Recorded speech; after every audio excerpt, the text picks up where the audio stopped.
సందర్భంగా మరో విషయం, ఆనాడు 39 మంది రైతులపై పెట్టిన అక్రమ కేసుపై ఈ రోజునే వాళ్ళ రైతులను అరెస్ట్ చేయొద్దని స్టే వేసుకొచ్చిన సందర్భంగా రామచంద్ర యాదవ్ గారికి ప్రత్యేక అభినందన తెలియజేస్తున్నాం. ఈ కార్యక్రమానికి మీ అందరూ వచ్చినందుకు మీకు ప్రత్యేక అభినందనలు తెలియజేస్తూ సెలవు తీసుకుంటున్నాను.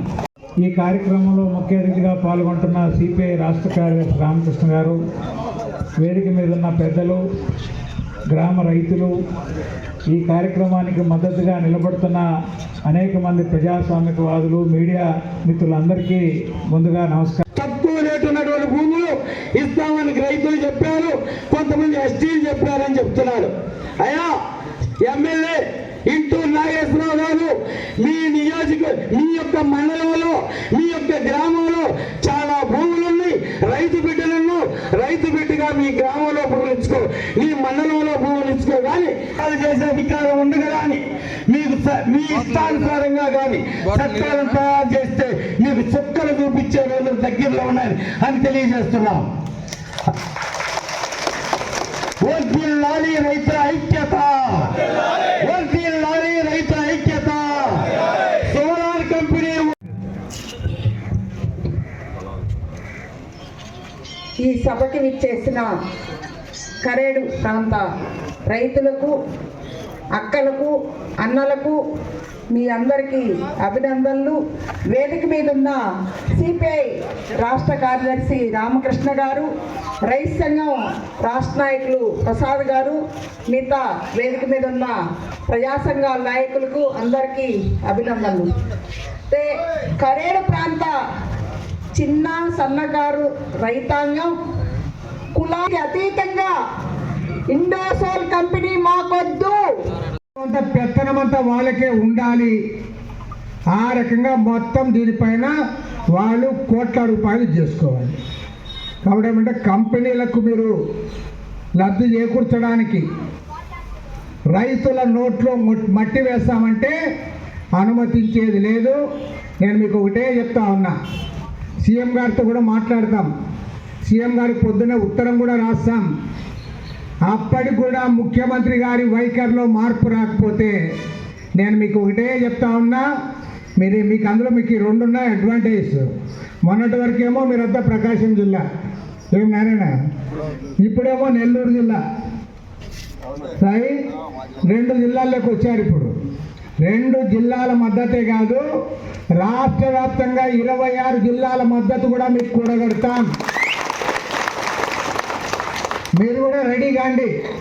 అవసరమైతే మీరు అందరు కూడా చలో అమరావతిని పెట్టుకొని ముఖ్యమంత్రి గారి ఆఫీస్ దగ్గరికి అందరం కూడా పోదాం. దీంట్లో ఆ పార్టీ ఈ పార్టీ ఏం లేదు, అన్ని పార్టీలను కలుపుకుందాం. తెలుగుదేశం వాళ్ళు వస్తే వాళ్ళని కూడా కలుపుకుందాం. దీంట్లో ఏం తప్పేం లేదు. తెలుగుదేశము, కాంగ్రెస్, వైఎస్ఆర్ కాంగ్రెస్ అవన్నీ కూడా ఎలక్షన్ల వరకే. ఇప్పుడు ఎలక్షన్లు కాదు, మన ఊరు కాపాడుకోవాలి, మన పొలాలు కాపాడుకోవాలి, మన వ్యాపారాలు కాపాడుకోవాలి, మన ఇల్లు కాపాడుకోవాలి. కాబట్టి ఏమంటే రాజకీయాలకు అతీతంగా అందరం కూడా కలిసికట్టుగా ముందుకు సాగుదాం. నేను 100% చెప్తా ఉన్నాను, ఇక్కడున్న ప్రజలకు వ్యతిరేకంగా, ప్రజల అభిష్టానికి వ్యతిరేకంగా, వారి మనోభావాలకు వ్యతిరేకంగా ఒక్క సెంటు కాదు కదా, ఒక గజం తీసుకున్నా కూడా వదిలిపెట్టేది లేదు. ప్రజల నోట్లో మట్టి కొట్టి వాళ్ళ భూములన్నీ తీసుకొని పెద్దవాళ్ళకు కట్టబెట్టడానికా? సరే, ఇది కాదు. ప్రభుత్వం ఇది మానుకోవాలి. అంతవరకు పూర్తి స్థాయిలో మీకు అండగా ఉంటాం. మీరు ఎవరు భయపడొద్దండి. ఇంతకుముందు ఎవరో మాట్లాడేటప్పుడు చెప్పారు, ఎవరో అధికారి స్టేట్మెంట్ ఇచ్చింది, అమ్మా నీవు అట్లా స్టేట్మెంట్ ఇవ్వద్దు, ఆత్మహత్యలు చేసుకుంటారని. ఎవరు ఆత్మహత్యలు చేసుకోవద్దండి. అవసరమైతే మనమే వాళ్ళని హత్య చేద్దాం. ఆత్మహత్యలు చేసుకోవాల్సిన పనే లేదు. మనం తప్పు చేశామా? మనమేమైనా అప్పు చేశామా? అప్పు చేశామా? ఎవరికన్నా మోసం చేశామా? ఇంకా నేను చెప్తా, ఇంకా గర్వంగా చెప్పాలంటే, అదే తనకున్న, ఇప్పుడు నేను పోయి ఆడ ఆకు తోటలు అవన్నీ చూసా. ఇక్కడ మన ఏడుకొండల రెడ్డి కదా, ఎక్కడ పోయి ఉన్నాడా ఆయన, అది నర్సరీ పోయాం. అది ఆయనకనైతే 8 ఎకరాలు ఉంది ఆయనకి. ఒక 8 ఎకరాలు ఆయన ఎప్పటి నుంచో బాగున్నాడు ఆయన. ఆడ ఆకు తోటలో వాళ్ళు ఎంత పాపం 10 సెంట్లు 20 సెంట్లు అంత కూరగాయలు మంచి పండించేవాళ్ళు. చిన్న చిన్న కమతాలు వాళ్ళ అంతా ఆడళ్ళు వాళ్ళు పనులు చేసుకొని నెలకి ఇంత సంపాదించుకొని వాళ్ళ బతుకు వాళ్ళు బతుకుతూ ఉంటే వాళ్ళ బతుకు వాళ్ళు బతుకుతూ ఉన్నారు. అలాంటి వాళ్ళకి వాళ్ళ పొట్ట అడిగారా? ప్రజాప్రతినిధులు ఎవరైనా వచ్చి కూర్చున్నారా? ఒక ఎమ్మెల్యే వచ్చాడా? ఒక ఎంపీ వచ్చాడా? లేదా ఒక స్థానిక సంస్థల ప్రజాప్రతినిధులు వచ్చారా? ఒక ఎమ్మెల్సీ వచ్చాడు, ఎమ్మెల్సీ గారు వచ్చారు, సంతోషం. కాబట్టి ఇవాళ రావాలి, మీరు కూడా రండి, వినండి, ప్రజలతో కూర్చొని మాట్లాడండి. అదేవిధంగా అధికారులు కూడా మీరు స్టేట్మెంట్లు ఎందుకు ఇస్తా ఉన్నారు? మీరు ప్రజల దగ్గర మాట్లాడకుండా మీరు ఇంటర్వ్యూలు ఎందుకు ఇస్తా ఉన్నారు? ఆమె పూజానా? ఓకే, నువ్వు ఏదైనా రికార్డు ఎందుకు ఇస్తా ఉన్నారు? కాబట్టి సరైనది కాదు. ప్రజాభిష్టం మేరకు జరగాలి. మంచి జరిగినా చెడు జరిగినా ఇక్కడున్న స్థానికంగా వందల సంవత్సరాలు తరతరాలుగా దీన్ని నమ్ముకొని నేను కారులో వస్తూ ఉంటే చెప్పారు, ఒకప్పుడు ప్రకాశం జిల్లాలో కారంచేడుతో పాటు కరేడ్ అనే గ్రామం కూడా చాలా అభివృద్ధి చెందిన గ్రామము అన్నారు.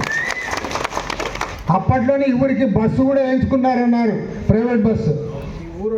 ఈ ఊరోళ్ళవే బస్సులు కూడా ఉన్నాయన్నారు. మరి ఇంత ఇక్కడ బస్సులు ఉండి తర్వాత అప్పట్లోనే కారంచేడుతో పోటీ పడేంత అభివృద్ధి ఉన్న ఊళ్ళో నీవు తెచ్చి ఎవరినో తెచ్చి పెడతా వాళ్ళకి ఇచ్చేస్తా మీకేం తెలియదులే అంటే అంత అమాయకులు ఎవరు లేరు ఇక్కడ. అందరూ కూడా తెలుసుకున్న వాళ్ళు, ప్రతి ఒక్కరు పేపర్ చదువుతారు, టీవీ చూస్తారు, అన్ని వార్తలు తెలుసుకుంటారు. కాబట్టి నేను ఒకటే చెప్తా ఉన్నా, ఎక్కడైతే ప్రజల యొక్క కోరిక మేరకు వారి దాంతో పోతే దానికి ఎవరి అభ్యంతరం ఉండదు. ప్రభుత్వాన్ని సహకరిస్తారు, మేము కూడా సహకరిస్తాం. ఏదో చంద్రబాబు నాయుడు గారు ముఖ్యమంత్రి కాబట్టి ఆయన ఏదో తప్పు పట్టాలనేది మాకేం లేదు. ఎవరు ముఖ్యమంత్రిగా ఉన్నా ప్రజల కోసం చేయండి, అంతేగాని మీరు బలవంతంగా చేస్తాం, అధికారులు పంపిస్తాం, పోలీసులు పంపిస్తాం, బెదిరిస్తామంటే మాత్రం కుదరదు.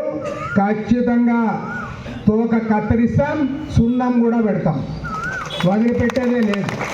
వాడు మీరు ఎవరు భయపడద్దండి, ఎవరు ఆత్మహత్య చేసుకోవద్దండి.